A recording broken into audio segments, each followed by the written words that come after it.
പക്ഷെ ആധുനിക സമൂഹത്തിൽ ലിഖിത നിയമത്തിൻ്റെയും ഭരണഘടനയുടെയും സാധൂകരണമില്ലാത്ത ഒരു വിശ്വാസത്തിനും ഒരു ഭക്തിക്കും നിലനിൽക്കാനാവില്ല. ഉദാഹരണത്തിന് സതി ആയിരക്കണക്കിന് വർഷങ്ങളായി ഇന്ത്യയിൽ വിശ്വാസത്തിൻ്റെയും ആചാരത്തിൻ്റെയും പാരമ്പര്യത്തിൻ്റെയും ഭാഗമായിരുന്ന പവിത്രമായ ഒരു മതാനുഷ്ഠാനമായിരുന്നു. പക്ഷേ ഇന്ന് അത് കുറ്റകൃത്യമാണ്. നമ്മുടെ ക്ഷേത്രങ്ങളിൽ പണ്ട് നരബലി മുതൽ മൃഗബലി വരെ ഉണ്ടായിരുന്നു. ഇന്നൊരു മൃഗബലി, ഒരു പൂച്ചയെ കൊന്നാൽ പോലും കുറ്റകൃത്യമാണത്. അത് വിശ്വാസത്തിൻ്റെ പേരിൽ ന്യായീകരിക്കാൻ കഴിയില്ല. അപ്പോൾ ആധുനിക സമൂഹം വിശ്വാസത്തിനുണ്ടായ പരിണാമം, വിശ്വാസത്തിനുണ്ടായ പരിവർത്തനം മനസ്സിലാക്കാത്തത് കൊണ്ടാണ് ആധുനിക ഭരണഘടന അധിഷ്ഠിതമായ സമൂഹങ്ങളിൽ വിശ്വാസം എങ്ങനെയാണ് നിയമാനുസൃതമാകേണ്ടത്, നിയമാനുസൃതമാകാത്ത വിശ്വാസങ്ങൾ എങ്ങനെയാണ് കുറ്റകൃത്യം, ക്രൈം ആകുന്നത് എന്ന കാര്യം. യൂറോപ്പിൽ ഭരണഘടനാ അടിസ്ഥാനത്തിലുള്ള ഗവൺമെന്റ് ഡിവൈൻ ഒറിജിൻ തിയറിയെ നിരാകരിച്ചുകൊണ്ട് ചർച്ചിനെ നിഷ്കാസനം ചെയ്തുകൊണ്ട് അധികാരത്തിലേക്ക് എത്തിയ ചരിത്രം ആധുനിക കാലഘട്ടത്തിന് തുടക്കമാണ്. നമ്മൾ മൂന്നാം ലോക രാജ്യത്തെ ഈ ഒരു കൊച്ചു കേരളത്തിൽ ഈ ആധുനികമായ കാലഘട്ടത്തിലും അത്തരം ഫ്യൂഡൽ ചിന്തകൾ പുലർത്തുന്നു എന്നാണ് ജയരഘു പറയുന്നത്. നമ്മൾ നടന്നു വന്ന വഴികളോട് ഒരു നന്ദിയാണത്. ഇന്നലകളിൽ നമുക്ക് തെറ്റുകൾ പറ്റിയിട്ടുണ്ട്. അതിനെ എല്ലാം എതിർത്ത് പുരോഗമനമായി വന്നത് ആത്മീയ ആചാര്യന്മാരാണ്.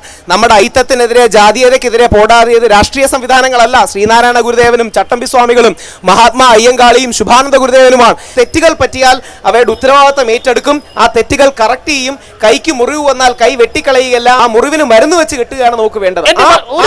ഒരു ചെറിയ സ്പെസിഫിക് ക്വസ്റ്റ്യൻ കൂടെ, സുപ്രീം കോടതി വിധിയിലോ രാജാവിനോടുള്ള ചരിത്ര വിശ്വാസത്തിലോ താങ്കൾക്ക് കൂടുതൽ വിശ്വാസം? എനിക്ക് ദൈവത്തിന് തുല്യമാണ്, അല്ലെങ്കിൽ ദൈവത്തിനേക്കാൾ അധികമാണ് സുപ്രീം കോടതി. ദൈവങ്ങൾ പോലും സുപ്രീം കോടതിയുടെ വിധിയിൽ അടിയിൽ വരണമെന്ന് വിശ്വസിക്കുന്ന വ്യക്തിയാണ്. പക്ഷേ ദൈവത്തിന്റെ ദൂതനായ, സുപ്രീം കോടതിയുടെ ദൂതനായ അമിക്കസ് ക്യൂറി കേരളത്തിലെ ഒരു ചാനലിന്റെ ഡൽഹി റിപ്പോർട്ടർ, അദ്ദേഹത്തിന്റെ പേരിനോട് സാമ്യമുള്ള ഒരു ഡൽഹി റിപ്പോർട്ടറിന്റെ റിപ്പോർട്ട് ചോർത്തി കൊടുത്തത് ദൈവികമായ പ്രവൃത്തിയാണെന്നൊന്നും വിശ്വസിക്കാൻ എനിക്ക് പറ്റില്ല.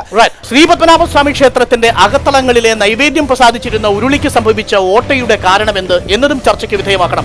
എല്ലാം ചർച്ചയുടെയും പൊതുമണ്ഡലത്തിന്റെയും ചർച്ചയുടെ ഇടങ്ങളിലേക്ക് വരട്ടെ. ഒരു ചെറിയ ഇടവേളയ്ക്ക് പിരിയുന്നു. ഇടവേളയ്ക്ക് ശേഷം തിരിച്ചു വരാം. കേരള സമിറ്റ്.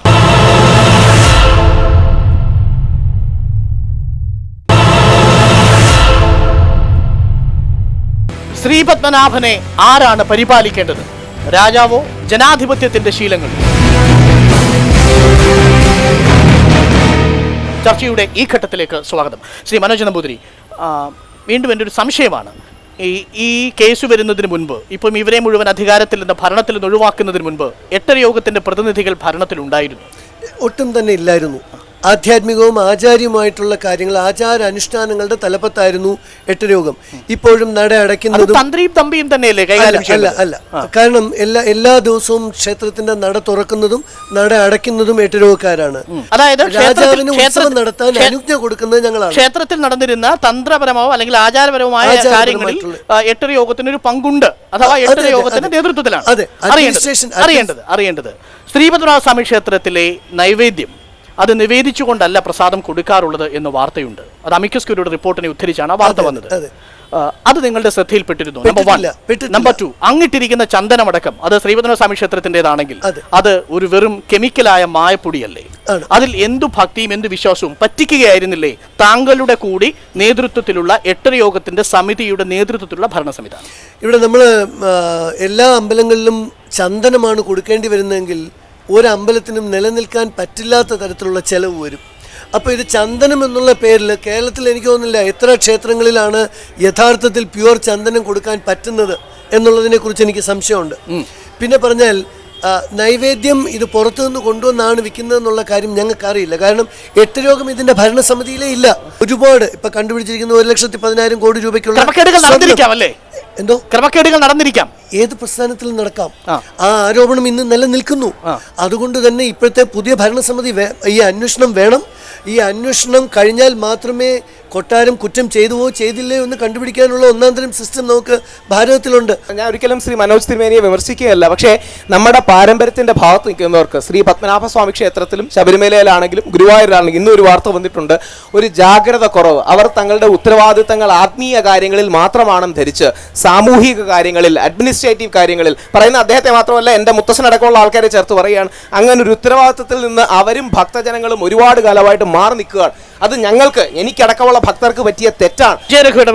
ഇത് തന്നെ ഇപ്പോൾ കഴിഞ്ഞ ഇതിനെക്കുറിച്ചിട്ടുള്ള അമിക്കസ് ക്യൂറി റിപ്പോർട്ട് പുറത്തു വന്നതിന് ശേഷം നടന്നിട്ടുള്ള ആളുകളുടെ നിലപാടുകളിൽ ഞാൻ തന്നെ ഒരു ചർച്ചയിൽ രാഘവരുമായിട്ട് പങ്കെടുത്തതാണ്. അന്ന് രാജകുടുംബത്തെയും ഏതാണ്ട് പൂർണ്ണമായി ന്യായീകരിക്കുക. അമിക്കസ് ക്യൂറി റിപ്പോർട്ടിനെ കേട്ടുകേൾവികളുടെ അടിസ്ഥാനത്തിലുള്ള ഒരു റിപ്പോർട്ടാണെന്ന് വിമർശിക്കുകയും ചെയ്ത രാഹുൽ ഇന്ന് ഇതിനകത്ത് ഭാഗികമായിട്ടെങ്കിലും സത്യമുണ്ടെന്നും ഈ ക്ഷേത്ര ഭരണത്തിന് മേൽനോട്ടം വഹിച്ചിരുന്ന രാജകുടുംബാംഗങ്ങൾ ഉൾപ്പെടെയുള്ളവരുടെ ഭാഗത്ത് ഗുരുതരമായ ഒരു ജാഗ്രത കുറവ് ഉണ്ടായി എന്നുമുള്ള ഒരു നിലപാടിലേക്ക് അദ്ദേഹം വികസിച്ചത് എന്തായാലും സ്വാഗതാർഹമാണ്. പക്ഷേ ഇതിനകത്ത് അടിസ്ഥാനപരമായ പ്രശ്നം നമ്മുടെ ഈ രണ്ട് തരത്തിലാണ് ഈ അമിക്കസ് ക്യൂറി റിപ്പോർട്ടിനെ എതിർക്കുന്നവർ, രാജഭരണത്തിൻ്റെ മേൽക്കോയ്മയ്ക്ക് വേണ്ടി വാദിക്കുന്നവർ രണ്ട് തരം വർഗീയ സമീപനം ഖേദകരമെന്ന് പറയട്ടെ സ്വീകരിക്കുക. ഒന്ന്, വിശ്വാസ സമൂഹത്തിൻ്റെ ഓട്ടോണമിക്ക് വേണ്ടിയുള്ള വാദം. രണ്ട്, മറ്റു മതസ്ഥരുടെ ക്ഷേത്രങ്ങളിലോ അല്ല പള്ളികളിലോ ദേവാലയങ്ങളിലോ ആയിരുന്നുവെങ്കിൽ കോടതിയോ ഗവൺമെൻറ്റോ രാഷ്ട്രീയ പാർട്ടികളോ ഇങ്ങനെയൊരു സമീപനം എടുക്കുമായിരുന്നോ എന്ന ചോദ്യം. ഇത് രണ്ടും അടിസ്ഥാനരഹിതമാണ്. ഇപ്പോൾ കേരളത്തിൽ 1936 ക്ഷേത്രപ്രവേശന വിളംബരം എന്ന് പറയുന്ന വിളംബരം ഉണ്ടായത് എന്തിനാണ്? ഒരു വിശ്വാസി സമൂഹത്തെ ഹിന്ദു വിശ്വാസികൾ എന്ന് പറയുന്നവരിൽ മഹാഭൂരിപക്ഷത്തെ തന്നെ പത്മനാഭസ്വാമി ക്ഷേത്രം ഉൾപ്പെടെ കേരളത്തിലെ പ്രധാനപ്പെട്ട ക്ഷേത്രങ്ങളിൽ പ്രവേശനം നിഷിദ്ധമാക്കിയിരുന്നു. അപ്പോൾ അന്ന് വിശ്വാസ സമൂഹം തന്നെ രണ്ടായി പിളർന്നിരുന്നു. ക്ഷേത്രത്തിൽ പ്രവേശനമുള്ളവരും ഇല്ലാത്തവരും. ക്ഷേത്ര സമീപത്തെ റോഡുകളിൽ നടക്കാൻ സഞ്ചാര സ്വാതന്ത്ര്യം തടയപ്പെട്ടിരുന്നു. അപ്പോൾ ക്ഷേത്രപ്രവേശന വിളംബരത്തെ സംബന്ധിച്ച് പൊന്നശ്ശേരി നീലകണ്ഠ ശർമ്മ എഴുതിയ വിയോജനക്കുറിപ്പിൽ എഴുതിയത് ക്ഷേത്രപ്രവേശന വിളംബരം കേരളത്തിൻ്റെ അന്ത്യം കുറിക്കും, വലിയ കെടുതികളിലേക്ക് പോവുകയാണ് എന്ന് കേരളത്തിലെ മഹാപണ്ഡിതനായ ഒരു ബ്രാഹ്മണൻ പൊന്നശ്ശേരി നീലകണ്ഠ ശർമ്മ ഡിസെൻഡിങ് നോട്ട് എഴുതി. അപ്പോൾ ഇന്ന് ഈ എല്ലാ ഹിന്ദുമത വിശ്വാസികളും ഒന്നാണ് എന്ന് പറയാൻ തുടങ്ങുന്നത് തന്നെ 100 വർഷത്തിലധികം ചരിത്രമില്ല. രണ്ട് വരി വിയോജിപ്പ് 1000 വർഷങ്ങളായി എല്ലാ ജാതികളെയും മതങ്ങളെയും കയറ്റുന്ന ശബരിമല പോലൊരു ഉദാഹരണം ഇരിക്കുമ്പോൾ അവിടെ ആലോചിക്കണം, ബാബർ സ്വാമിയെ തൊഴുതിട്ടാണ് പോകുന്ന എല്ലാ ജാതിക്കാർക്കും ചില അമ്പലങ്ങളിൽ പോരായ്മ ഉണ്ടായിരുന്നു. ഇടയ്ക്ക് പറയരുത്. ശബരിമല പോലെയുള്ള ഒറ്റപ്പെട്ട ചില സംഭവങ്ങൾ എടുത്തു പറഞ്ഞുകൊണ്ടാണ് ഇതുപോലുള്ള ആളുകൾ ഇത്തരം വാദങ്ങളെ ഖണ്ഡിക്കാൻ ശ്രമിക്കുന്നത്. രണ്ട്, മറ്റു മതസ്ഥരുടെ ദേവാലയങ്ങളിൽ നിന്ന്, കേരളത്തിലെ തന്നെ ഹിന്ദുമതവുമായി ബന്ധപ്പെട്ട മറ്റു ക്ഷേത്രങ്ങളിൽ നിന്ന് പത്മനാഭ ക്ഷേത്രത്തിനുള്ള മൗലികമായ ഒരു വ്യത്യാസമുണ്ട്. കേരളത്തിൽ പത്മനാഭസ്വാമി ക്ഷേത്രം മാത്രമാണ് നേരിട്ട് രാജ്യം ഭരിച്ചിരുന്നത്. ആ ദൈവത്തിന്റെ പ്രതിനിധി മാത്രമായിരുന്നു മാർത്താണ്ഡവർമ്മ തൊട്ട് ചിത്തിരനാൾ വരെയുള്ള രാജാക്കന്മാർ. അപ്പോൾ ഗുരുവായൂർ സാമൂതിരിയുടെ നേതൃത്വത്തിലോ അല്ലെങ്കിൽ പൂർണ്ണത്രയീശന്റെ അമ്പലം തിരുവിതാംകൂർ നേതൃത്വത്തിലോ മറ്റൊരു ക്ഷേത്രവും രാജ്യം ക്ഷേത്രത്തിന് സമർപ്പിക്കപ്പെട്ടിട്ടില്ല. ഇന്ത്യയിലെ അമിക്കസ് ക്യൂറി മറ്റൊരു മതവിഭാഗക്കാരനായിരുന്നെങ്കിൽ പ്രശ്നം ഗുരുതരമാകുമായിരുന്നു. എന്നാൽ അമിക്കസ് ക്യൂറി ഗോപാൽ സുബ്രഹ്മണ്യം എന്ന പേരാണ് എന്നുള്ളത് കൊണ്ട് തന്നെ അത് മൈൽഡാണ്. ആ അഭിപ്രായം അറിയേണ്ടത്, അമിക്കസ് ക്യൂറി റിപ്പോർട്ടിൽ പരാമർശിച്ചിരിക്കുന്ന അനാസ്ഥകൾ രാജഭരണവുമായി ബന്ധപ്പെട്ടുകൊണ്ട് സർക്കാർ നടത്തി, അല്ലെങ്കിൽ രാജാവുമായി ബന്ധപ്പെട്ടുകൊണ്ട് സർക്കാർ നടത്തി എന്ന് പറയുന്ന വ്യവഹാരങ്ങൾ, അതിൽ എത്രമാത്രം സത്യമുണ്ടായിരിക്കാം? നമ്പർ 3 CPM ഭാഗത്തു നിന്നൊരു ഒരു പരാമർശം, VS നേരത്തെ നടത്തിയ പരാമർശം തന്നെയാണ്, രാജാവടക്കമുള്ളവർ പായസത്തിൽ സ്വർണ്ണാഭരണം കടത്തിക്കൊണ്ട് പോയിട്ടുണ്ട്. അപ്പം നമ്മളിവിടെ സംസാരിക്കുന്നത് മുഴുവൻ പത്മനാഭസ്വാമി ക്ഷേത്രത്തിനകത്തുള്ള സ്വത്തുക്കളെ കുറിച്ചാണ്. പക്ഷേ പത്മനാഭസ്വാമി ക്ഷേത്രത്തിനും പുറത്തും പത്മനാഭസ്വാമിക്ക് സ്വത്തുണ്ട്. ഉദാഹരണത്തിന് 1964 കേരള ലാൻഡ് റിഫോം ആക്ടിലെ ചാപ്റ്റർ 2 2ാമത്തെ അധ്യായത്തിൽ 3 പദങ്ങൾ നിർവചിക്കുന്നുണ്ട്. ഒന്ന്, പണ്ടാരവക. പണ്ടാരവക എന്ന് വെച്ചാൽ സർക്കാർ വക ഭൂമി എന്നാണ്. 2, ശ്രീ പണ്ടാരവക, property owned by Shri Padmanabha എന്നാണ് ആ നിർവചനം, പത്മനാഭ സ്വാമിയുടെ സ്വത്ത്. 3, ശ്രീപാദം, അത് തിരുവിതാംകൂർ രാജകുടുംബത്തിൻ്റെ സ്വകാര്യ സ്വത്ത്. ഇതിൽ ശ്രീ പണ്ടാരവക എന്ന് പറയുന്ന പത്മനാഭസ്വാമിയുടെ ഭൂമിയുണ്ട്, കെട്ടിടങ്ങളുണ്ട്. അത് പലതും വിറ്റിട്ടുണ്ട്. കഴിഞ്ഞ 1991 ശേഷം പലതും വിറ്റിട്ടുണ്ട്. അപ്പോൾ അത് അമിക്കസ് ക്യൂറിയുടെ റിപ്പോർട്ടിൽ ഭാഗികമായിട്ട് വന്നിട്ടുണ്ട്. അതിൻ്റെ വിശദാംശങ്ങൾ വന്നിട്ടുണ്ടോ ഇല്ലെന്ന് എനിക്കറിയില്ല, റിപ്പോർട്ട് എനിക്കറിയില്ല. അപ്പോൾ ആ സ്വത്തുക്കളെല്ലാം തന്നെ വന്നത് കാലാകാലങ്ങളിലെ ഭരണകർത്താക്കൾ കൊടുത്തതാണ്, ദാനം കൊടുത്തതാണ്. ഈ 33,000 ഏക്കർ ഉണ്ടായിരുന്നു തിരുവനന്തപുരം, കൊല്ലം, കന്യാകുമാരി ജില്ലകളിലെന്ന് പറയുന്നത് അന്നത്തെ ഭൂവുടമ വ്യവസ്ഥിതിയിൽ ഭൂമി ദേവൻ്റെയോ ബ്രഹ്മസ്വമോ അല്ലെങ്കിൽ ദേവസ്വമോ അല്ലെങ്കിൽ ബ്രഹ്മസ്വമോ അല്ലെങ്കിൽ പണ്ടാരവകയോ ആയതുകൊണ്ടാണ്. പണ്ടാരവകയെങ്കിൽ സ്റ്റേറ്റിൻ്റെത്, ദേവസ്വമെങ്കിൽ ദേവൻ്റെത്. ആ ദേവൻ്റെ ഭൂമി കൃഷി ചെയ്തിരുന്നത് എട്ടരയോഗക്കാരല്ല, പോറ്റിമാരല്ല, എട്ടുവീട്ടിൽ പിള്ളമാരല്ല, നായർ മാടമ്പിമാരല്ല, അടിയാളവർഗമായിരുന്നു. പൊലയനും പറയനും കുറവനും ചാന്നാനും നായരും അടക്കമുള്ള ഈഴവനും അടക്കമുള്ള കമ്മാള ജാതിക്കാരടക്കമുള്ളവരാണ് കൃഷി ചെയ്തത്. അവരുടെ അധ്വാനത്തിൻ്റെ മിച്ചം, അവരുടെ വിയർപ്പ് കുന്നുകൂടിയതാണ് ഈ ക്ഷേത്ര സ്വത്ത്. അവർക്കാണ് ക്ഷേത്രപ്രവേശനം നിരോധിക്കപ്പെട്ടു എന്ന് രഘു പറഞ്ഞത്. 1937 ആ ക്ഷേത്രത്തിൽ പ്രവേശനം കൊടുക്കുന്നത് സർക്കാർ വക ക്ഷേത്രങ്ങളിലാണ്.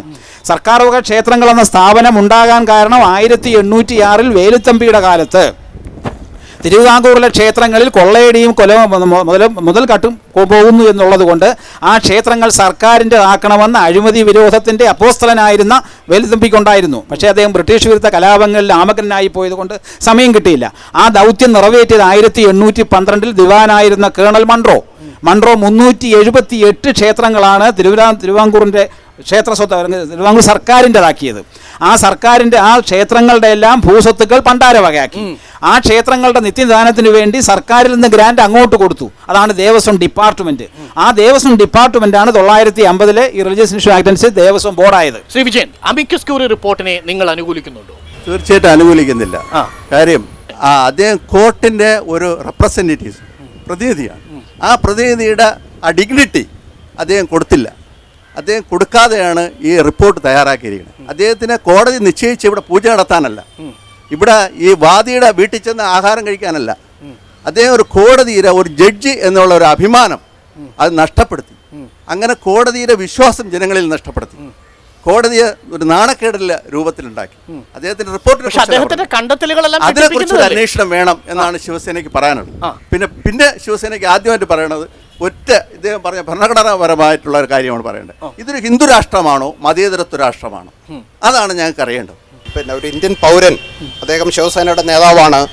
ഇന്ത്യ ഹിന്ദു രാഷ്ട്രമാണോ ഒരു മതേതര ജനാധിപത്യ രാഷ്ട്രമാണോ എന്ന് ഒരു ചോദ്യം ഉന്നയിക്കുന്നത് തന്നെ വാസ്തവത്തിൽ നമ്മുടെ പൗരസങ്കല്പത്തിന് വന്നിരിക്കുന്ന പരമമായ ജീർണതയുടെ തെളിവാണ്. ഹിന്ദു രാഷ്ട്രമാക്കാൻ മോദിയെ പോലെയുള്ള ആളുകൾ ആഗ്രഹിക്കുന്നുണ്ട്, ശ്രമിക്കുന്നുണ്ട്. ഈ ഒരു ഹിന്ദു രാഷ്ട്രം പോലെയുള്ള ഒരു രാജ്യത്ത് ആയിരുന്നുവെങ്കിൽ ഈ ശ്രീപത്മനാഭൻ്റെ താങ്കൾ ചോദ്യം ഉന്നയിച്ച് ശ്രീപത്മനാഭനെ പരിപാലിക്കേണ്ടത് ആരാണ് എന്ന ചോദ്യത്തിന് ഉത്തരം പറയാൻ അദ്ദേഹം പറഞ്ഞില്ല. പക്ഷേ യഥാർത്ഥത്തിൽ ശ്രീപത്മനാഭൻ്റെ പരിപാലന അധികാരം ആരിൽ നിക്ഷിപ്തമാണ്? ആത്യന്തികമായി ഭക്തരിലാണോ ഇന്ത്യയുടെ നിയമ സംവിധാനത്തിലാണോ എന്ന ചോദ്യത്തിന് 2011 ഹൈക്കോടതി ഡിവിഷൻ ബെഞ്ച് വ്യക്തമായ ഉത്തരം നൽകിയിട്ടുണ്ട്. ഇന്ത്യയിലെ എല്ലാ ദൈവങ്ങളെയും ഇന്ത്യൻ നിയമവും ഭരണഘടനയും നിർവചിക്കുന്നത് പെർപെച്വൽ മൈനർ, നിത്യ മൈനറിൻ്റെ മേൽനോട്ടാധികാരവും സംരക്ഷണാധികാരവും നിക്ഷിപ്തമായിരിക്കുന്നത് ഭക്തരിലോ വിശ്വാസികളിലോ അല്ല. അതിൻ്റെ പേരൻ പേട്രിയ എന്നാണ് കോടതി പറയുന്നത്. അതിൻ്റെ ആത്യന്തികമായ മേൽനോട്ട അവകാശവും സംരക്ഷണ അധികാരവും നിക്ഷിപ്തമായിരിക്കുന്നത് ഇന്ത്യൻ ജുഡീഷ്യറിയിലാണ്.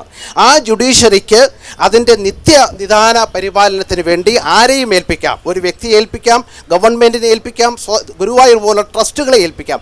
അങ്ങനെയാണ് ചിത്തിര തിരുനാളിനെ അദ്ദേഹത്തിൻ്റെ മരണം വരെ ലാസ്റ്റ് റൂളർ ഓഫ് ട്രാവൻകൂർ എന്ന പരിഗണന വെച്ച് ഇതിൻ്റെ ഈ ട്രസ്റ്റിയായി, കസ്റ്റോഡിയനായി, കാരണം ദൈവങ്ങൾക്ക് അച്ഛനും അമ്മയും ഉണ്ടായിരുന്നുവെങ്കിൽ, അമ്മയോ അച്ഛനോ ആയിരുന്നെങ്കിൽ നാച്ചുറൽ കസ്റ്റോഡിയൻ, കാരണം ദൈവങ്ങൾക്ക് അച്ഛനും അമ്മയും ഇല്ലാത്തത് കൊണ്ടാണ് കോടതിക്ക് കസ്റ്റോഡിയൻ ആയി വരേണ്ടത്.